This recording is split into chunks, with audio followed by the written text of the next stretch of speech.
should we make a start, and then people can, as they join, they can catch up? Is that okay, Tom, Henry? Yeah. Yeah. Perfect. Okay. I'm just going to go into screen share mode. Hopefully everyone can see that. I now can't see anybody, so this is always a good test for me. So if somebody needs to get my attention, Tom or Henry, you'll have to jump in and just let me know, because I'm in the screen share mode now. So Sure. okay, so welcome to our first taster session for Green Schools Project and Value Match Sustainable Schools Partnership. So really happy to have you here to listen to kind of a bit of our backgrounds, why we came together in this partnership, and hopefully how we can help you moving forward. We will do questions, but we'll probably try and keep them in the chat, and Henry's going to helpfully monitor the chat, so towards the end we'll try and answer some of those questions. We will have to sort of keep time fairly well, because we've got 45 minutes, and obviously we want to answer any questions that you may have towards the end as well. So yeah, feel free to pop those in the chat. First things first, we'll just introduce ourselves. Obviously that'd be very helpful for you to know who we are, a little bit about us. So I'll kick off, I'll introduce myself, and then I'll hand over to Tom and Henry. So my name's Laura Davis, I'm Director of Supply Services at Value Match. So my background is primarily in the public sector, primarily in the NHS for a long time, in procurement. I now work at Value Match, kind of supporting suppliers on, I guess, the other side of the fence to kind of bid better, understand that landscape, the public sector landscape in terms of bidding and procurement, and also help our suppliers in terms of the requirements that encompasses around things like sustainability, diversity, social impact, and all the things that come up in tendering in and around that. So that's a little bit about me. Tom? So hi everyone, I'm Tom, I'm Head of Development at Green Schools Projects. You'll hear more about what we do shortly, but my background is in, I guess, youth and community and sustainability, and I guess my main area of expertise is building programs and partnerships that help young people and communities and schools to thrive. So I'm excited about this new partnership because I think it adds a lot of extra value, no pun intended. Thanks, Tom. Henry? Great. Yes. So yeah, Henry Greenwood. I am the founder and managing director at Green Schools Project. Before I started the Green Schools Project in 2015, so coming up for 10 years ago now. And prior to that, I was a secondary school maths teacher for 12 years. And I'm going to talk a little bit more about kind of how Green Schools Project came about and what we do now a bit later in the session. But nice to meet you all. I also just thought it'd be nice if you guys could introduce yourselves on the chat as well. So if you're happy to just kind of put your name, your organisation, and your role. So yeah, each of you can kind of find out who else is on the call. That would be great. Thanks. Yeah, great. That's great. Thanks, Henry. Okay, so just a little bit here around kind of why the partnership approach. I guess I think it's important to kick off a little bit about that. So a little bit about Value Match and a little bit about Green Schools and kind of who we are and when we were formed on the slides. I think just in terms of Value Match, obviously I won't read out what it says on the slide, but what we do, but just very briefly, just to give a bit of context and wider understanding, we work primarily in the sort of procurement, bid management, social sustainability, social impact space. We also do resourcing and training, but I won't focus on those at the moment. So our main focus is around kind of, that ethical, sustainable procurement practice, adding more value not just being kind of monetary, but also kind of, that social impact that, can we add more benefit into a contract in that way? And a lot of our procurement work at the moment is focused in the education sector. We work with a number of MATs and schools already, and we're also working with the Department for Education as well. So we've got a real understanding of that kind of area in terms of kind of the spend, the analytics, the complexities, some of the difficulties that sort of sector faces, and hopefully we can help with some of those challenges. We've built up those relationships over a number of years with schools, and I think Green Schools Project is a sort of natural, sort of complementary kind of partner to our services in terms of we work in schools doing that kind of more project procurement, social value, sustainability, and Green Schools obviously they'll come onto it around what they do in terms of supporting the young people and the sort of educating from within. Obviously Henry being a primary school teacher, as he said. And I think just to flag, our partnership came about a little bit through Paul Edmonds, who's the CEO of Heart Academy Trust, And Green Schools have done work with Paul, and so have we in a procurement space as well. So it's a really good example of where we've both worked with a school, a trust, and hopefully we'll continue to grow that. And that's the idea behind the partnership, to be able to do that and kind of combine that practical procurement expertise with that sort of educational expertise that Green Schools Project have. Henry, don't know if you want to, or Tom, want to add to that? Yeah, I was just going to add to that. What we do recognise as a partnership is that schools are often short on time and resources. There's lots of organisations out there that you can choose from, and we think that our offers are very kind of complementary, with a nice kind of helpful overlap in the middle. We're kind of much more focused on the climate education side of things, often pupil facing, whereas Value Matches, obviously with school leaders, school business managers as well, around procurement. I think Henry will touch on all of that a bit more in a second, but I just wanted to emphasise that complementary and hopefully capacity saving element to the partnership. Perfect, thank you. Okay, so just a little bit more about Value Match, and then obviously Green Schools will come on to kind of a little bit of background about those as well. So as I said, primarily focused around that procurement, social value, wanting to develop solutions and tools that are helpful, beneficial, that drive kind of the social, environmental and economic development. We want to provide ethical and sustainable procurement solutions. We very much are around kind of procurement being in that space of driving value and being that lead for change. I think sometimes people can think that procurement is quite difficult and quite hard to do, but I think if you do it in the right way and drive those kind of contracts and projects and put those in place in the right way, then you can really derive a lot of benefit and value, not just from a monetary perspective, which is obviously important, but also from the kind of ethical and sustainable side of things as well. So that's very much what Value Match want to focus on, try to focus on, and do focus on in our procurement and the work that we do. And then one key area just to talk to you about today, which I'll come on to in a little bit more detail, is our Sustainable Schools Assessment, which is kind of linked to some of the work that Henry and team are doing. So we have developed a model which sort of baselines where a school or an organisation is on their sustainability journey. So the idea being that kind of supports schools to understand where they are, that baseline, that kind of checkpoint, and then we can help support them with kind of prioritising, supporting them with kind of the next steps they can take on that journey. So as an example, we recently did a Sustainable Schools report, and then the idea behind that was we worked with the school and we sort of tailored the report so that when they then used it as a lever with their senior leadership team, it then became very easy for them to read those kind of proposals and kind of go, I know what I need to do next. So I think it's about kind of trying to put solutions and practical steps in place for schools to support them on this kind of sustainability journey, because it can be quite overwhelming. So that's a little bit about Value Match, about how we try to act, how we try to work, and what we try to do. Henry or Tom?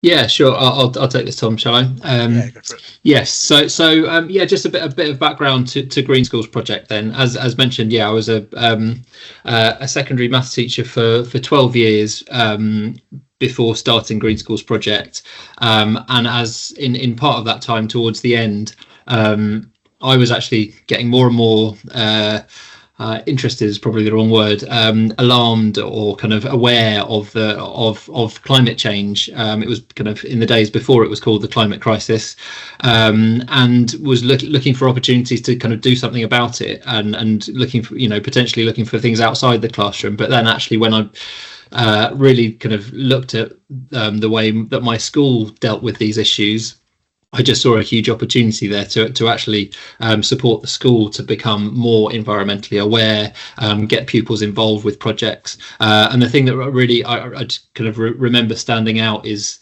this sense that students at the school, they learnt a bit about it in some geography lessons and in some science lessons, and they could probably answer an exam question or two, but they really saw no relevance of these issues to their everyday lives.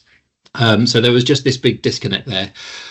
So I actually invented a new job for myself at the school and called it Sustainability Coordinator. And it's lovely to see actually more and more schools kind of appointing sustainability coordinators now in line with the Department for Education strategy. But yeah, I did this kind of back in sort of 2011 or 12, 20 around then. Worked with a group of students, and we sort of formed an eco team, and ran some projects along the lines of eco schools. So we were awarded our eco schools green flag. We ran projects on things like encouraging walking and cycling to school, growing vegetables. We had a big energy saving campaign, which through kind of tracking, monitoring, talking and liaising with the site team, actually we managed to save the school £30,000 over 3 years. So that was really successful. We installed solar panels on the roof, and lots of things, but the sort of key thing for me was actually involving the students in the school in this. And we ran our eco team with sixth form students. They were able to put that on UCAS forms, and I even since leaving and sort of connecting with some of my ex-pupils on LinkedIn, some of them even had it, put it on their LinkedIn profile to kind of demonstrate their skills. So it was kind of that experience that inspired me to actually try to encourage other schools to do something similar. So I set up Green Schools Project in 2015. Initially, we worked to support schools to set up and run eco teams in a similar way to how I did it at my school in Enfield in North London. But around sort of 2018, 2019, I really thought that actually just having an eco team is a nice first step for schools, but it's not really enough. So then we developed the Zero Carbon Schools programme, which we were planning to kind of trial alongside our eco team support programme, but then COVID came along, and no schools were able to run eco teams because it meant students from different classes mixing, so we weren't able to do that. So we pretty much went back to square one, tried the Zero Carbon Schools programme with 4 schools in Waltham Forest, in northeast London, and it's really kind of taken off and grown from there, and we're working with around 150 schools on the programme this year. The programme itself revolves around pupil sessions. So we encourage, like, primary schools as much as possible. Most primary schools actually include our sessions within their timetable, within the curriculum, with one particular year group. That's probably the most challenging thing for primary schools, to actually find space in it. But when schools actually do that, they really kind of get the benefits from it. We make it as a cross-curricular approach, so it obviously touches on geography and science, but there's elements of English and maths, and they're basically using their learning from all kinds of subject areas and tying it together in this topic. The pupil sessions are divided into 4 sections, as you can see on the screen there. So the explore stage is where they learn about climate change, the causes, the impact, and the solutions, and learn about people who are actually kind of doing things to tackle it. Then there's the investigate stage, where pupils investigate the carbon footprint of their school. They look at the areas of energy, travel, purchasing, and food. In the background, we collect some data from the school and calculate an estimate of the school's carbon footprint, and we send them that information, and that they have a session, like a mathsy session, where they kind of do some of the simplified calculations for the carbon footprint, and then that comes to the most important stage of the programme, which is the act stage, where pupils actually, rather than just kind of learning about the climate crisis, they're actually empowered to do something about it. So they use the information from their carbon footprint to really prioritise what could have a good impact on the school, and then run projects that aim to reduce the carbon footprint in one of those 4 areas. And it's kind of threaded a bit through the programme, but towards the end of the programme, there's a few sessions called the Inspire stage, where they kind of aim to share their learning with the rest of the school, the wider school community, and really try to kind of inspire others to take action following their lead. In the programme is also included some teacher training. So there's 2 teacher training sessions, one which is about kind of involving staff and teachers in the carbon reduction efforts of the school, and another one kind of probably more important because of, you know, the learning is the most important thing that takes place in the school, is as to how to include and incorporate climate change and sustainability through all areas of the curriculum, so all subject areas with all different year groups. So, you know, we're not asking schools to kind of tear up their curriculum and start from scratch, but just kind of drop in little ideas to actually improve and enhance the learning that takes place in different areas through a topic that children and young people really care about and want to learn more about. So we feel that it can enhance their curriculum through that. So that's quick overview, kind of background to Green Schools Project and an overview of the Zero Carbon Schools programme. You can see a few stats on the screen. I won't go through those, but yeah, we get really good feedback from teachers and schools who are kind of working in this area, and we're really kind of trying to kind of encourage them and push them to sort of go above and beyond the sort of standard approach that schools have taken so far. Brilliant, thank you, that's great. So I think just important context around, Henry mentioned it, the DfE Sustainability and Climate Change Strategy, and just so the next couple of slides are just sort of trying to understand that a little bit more and just pick out some of the key bits, and then I'll come on to talk about sustainable schools, and then the link to kind of Green Schools Project as well. So I think there is obviously this increasing pressure for sustainability, and I think for some people, myself included, at times it can feel overwhelming. It's quite complex. There's a lot of things that you need to try to think about and take into consideration. So the idea behind us working with Green Schools is around that sort of operational procurement expertise from sort of value match, and then obviously the kind of on the ground in schools, kind of that training, that the touch points with pupils as well to try and get the message through. So we know that's the idea behind that joint service, and that trying to help with, you know, addressing the pressure for sustainability kind of from both angles, the operational and the kind of practical as well. I think so in red in the middle, well, the 5 kind of key areas are on screen from the sort of focus areas of the strategy. I think the sort of 3 ones in the middle we focused on around having that climate action plan, having the leads Henry just talked about there. You know, it's great to see more schools having sustainability leads. It's becoming more important. You know, and kind of, you know, the emissions reporting, Henry touched on it there as well. And the kind of support offering around green education career opportunities for students. So again, linked to what Henry and his team are doing, but also, you know, if we put the right contracts in place and we do the right procurement projects, we can create some of those education and career opportunities as well. So I think it's just important to kind of, you know, that's the kind of context, I guess, and that's sort of the area that we're sort of living and existing within, and hopefully we need to be kind of having those in mind as we move through and kind of develop offerings and services. Next slide is a little bit about our sustainable schools offering. So this is around kind of, as I said, really understanding kind of where schools are, what role they play, and kind of, you know, making sure that they then have a baseline for their kind of sustainability journey, and then they can kick on from there and they can address some of the things. So some of the findings might lead to wanting to deliver projects in school or more awareness delivery in school, hence Green Schools Project. Some of it might be fundamentally about putting different procurement processes and projects in place, more operational stuff, which we can support with. So again, that there's kind of synergies and complementary elements to it. But we sort of see schools as kind of critical junctions in terms of being that kind of, you know, the tying together of kind of communities, students, people that are kind of, you know, in the education system, and then the environment. So it's that kind of link together. So hence why the triangle is on the page, and there's sort of 2-3 things are there. So, you know, stewarding the environment, you know, protecting the ecosystems, you know, children, teachers, you know, parents. I think we all have that sense of urgency to try to protect the environment, so we need to be doing that.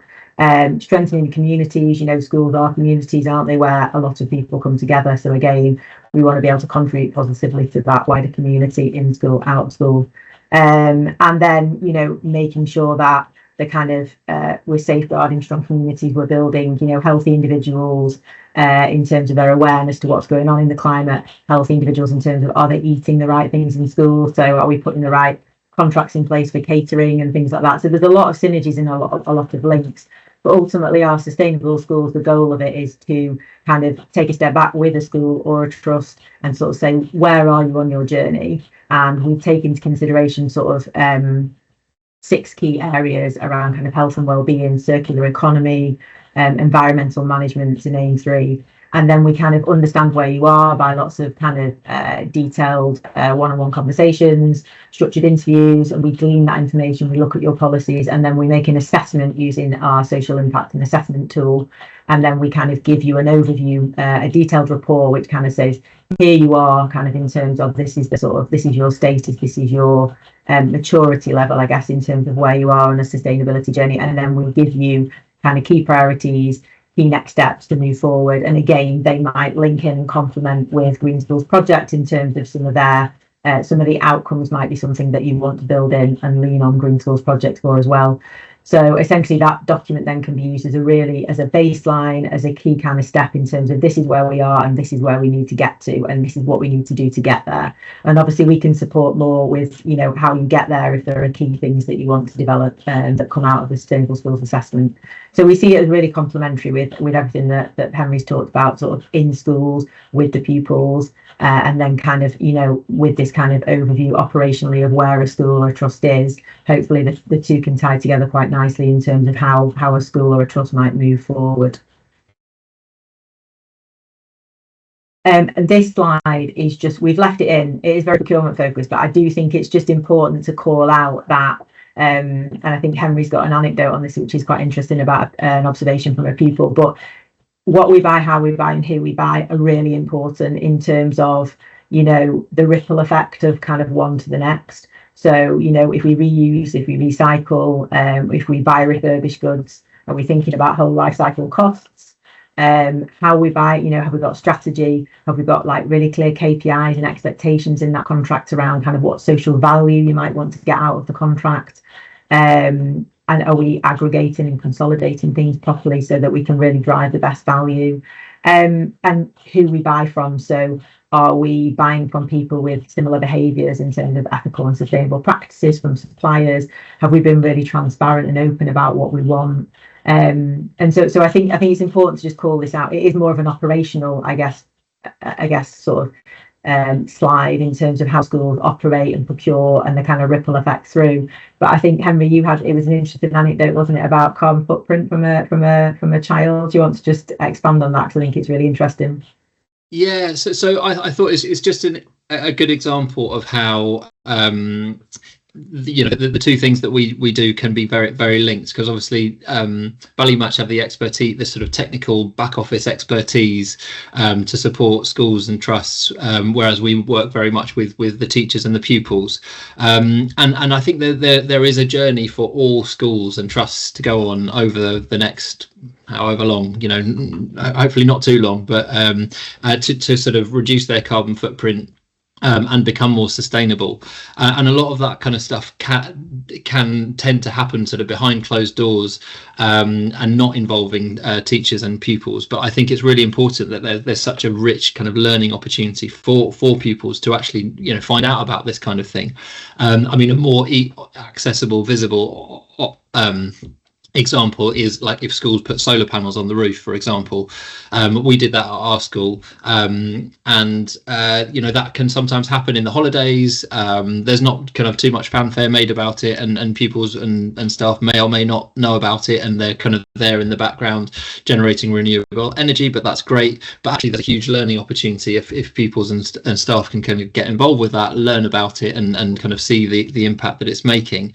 I mean, this is an example from procurement. I mean, so purchasing is one of the 4 carbon emission areas that pupils investigate in through the Zero Carbon Schools programme. I remember doing a session with it, and like a year 8 pupil just having his mind blown by the idea that everything that he or the school buys has some kind of a carbon footprint, because it was made in a factory somewhere, it was shipped, it was transported. So, you know, down to a pencil has a carbon footprint, and he was kind of blown away by that. So, you know, there's that kind of learning that can take place when you actually link the sort of some of the back office stuff that happens in order to make schools sustainable to the classroom and to the pupils. And if they kind of, you know, used to that being kind of integrated into their lessons and into their learning, then they will come out with a much kind of fuller understanding of what steps are needed to reduce carbon emissions and to be more sustainable. Thank you. That's great. So we'll come on to some case study now. So Henry and Tom are going to talk about a case study within Heart Academies, and then I'm going to come on to talk to about one that we did with Heart as well. So we're using that as an example of an organisation that we've both worked with. So, yeah, exactly. Yeah, definitely. And I think Hart and, you know, Paul Edmund and his position there are a great example of Academy Trust who wanted to take kind of big steps forward in sustainability generally.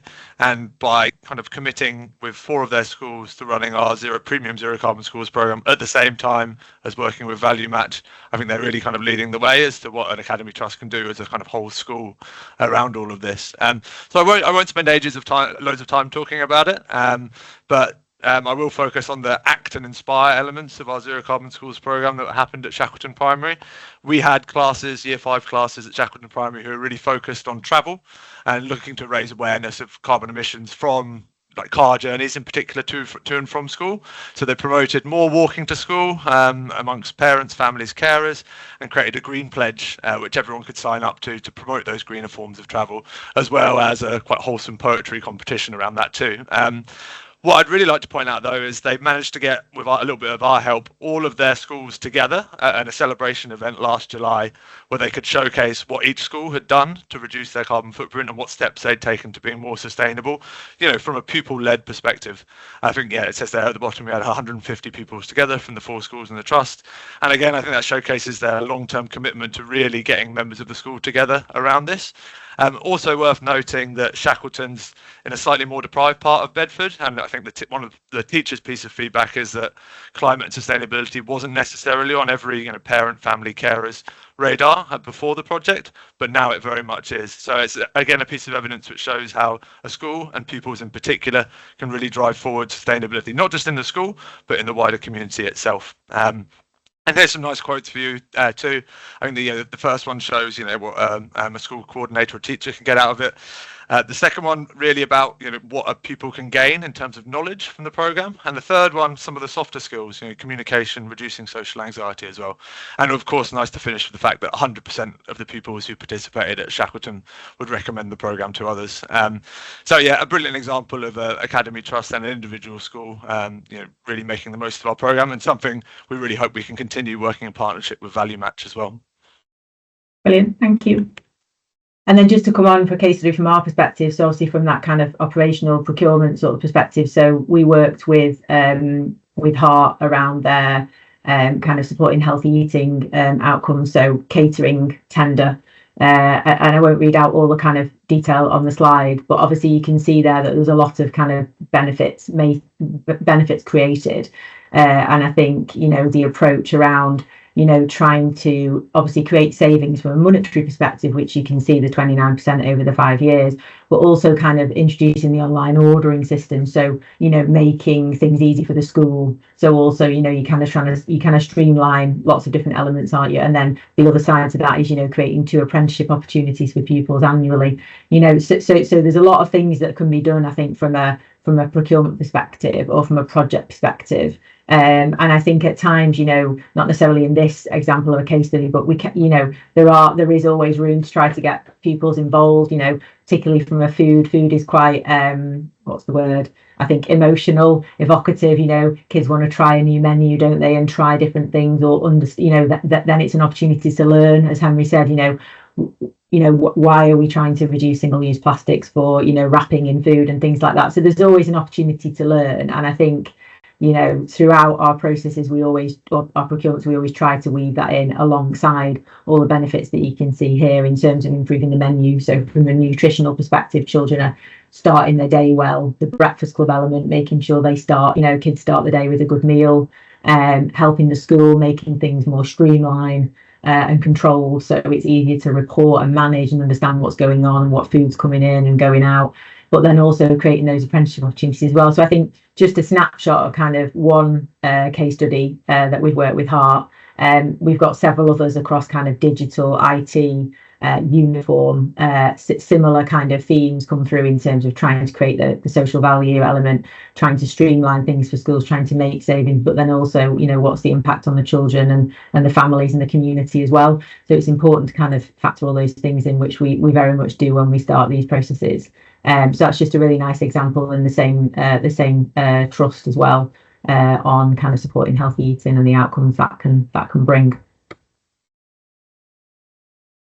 So this is last slide. I think we're doing okay for time, just about. So I think just a bit of a recap in terms of our joint service. I know there are a lot of different elements to it, so just trying to pull it together a little bit. You know, definitely there is a want to reduce and rationalise procurement spend. I think in all schools that's a challenge. You know, some more than others, but we definitely want to be able to do that. And I think Value Match in particular can help with that sort of operational procurement support.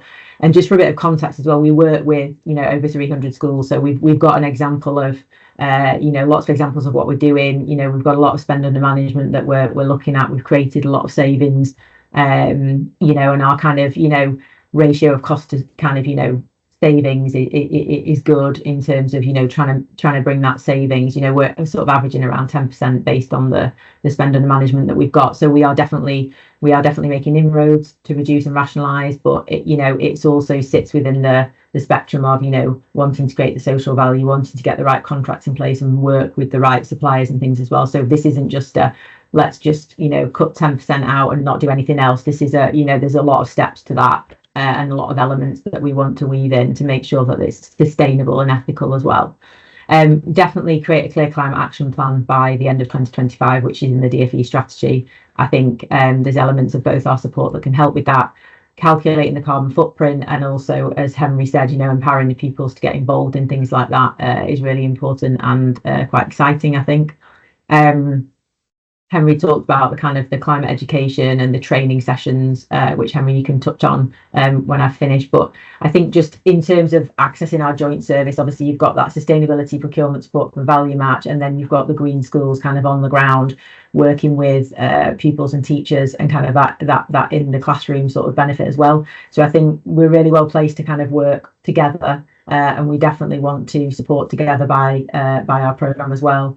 So I think it's you know, if you wanted to find out more about our joint service, we're definitely open to having chats after this. This is just a taste session to sort of introduce the idea and see what people think of it and see if people are interested in it. But I'll leave it there for now. I'll hand over to Henry to just finish off on this, and then we'll go questions.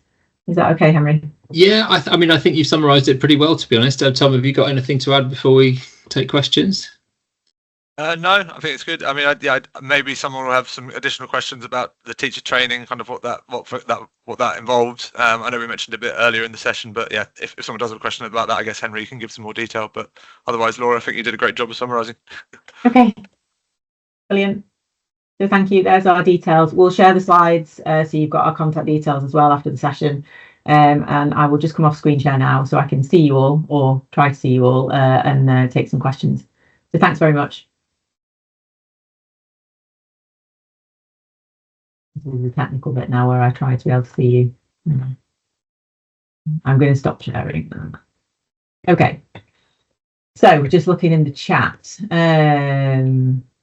Yeah, no questions. No questions appeared on the chat. But yeah.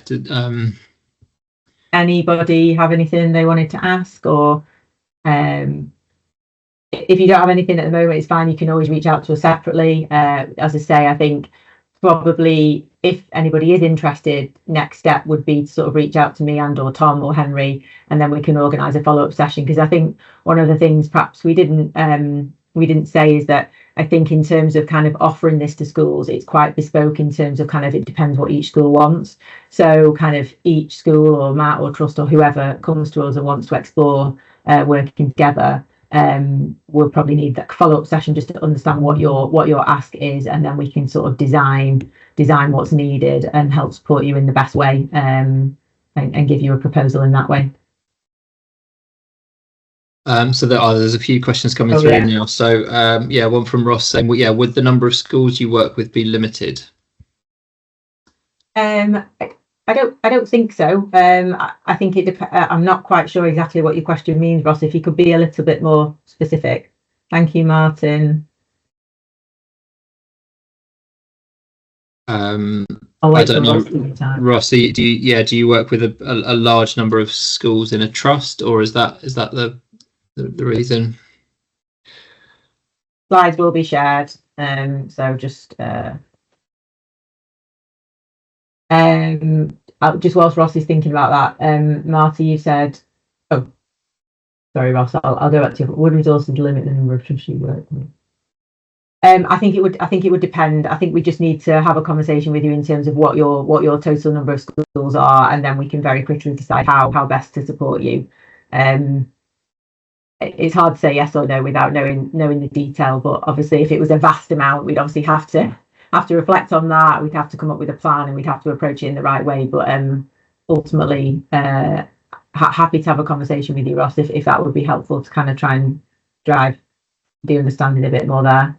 And I'd say, I mean, from our perspective, if we get sort of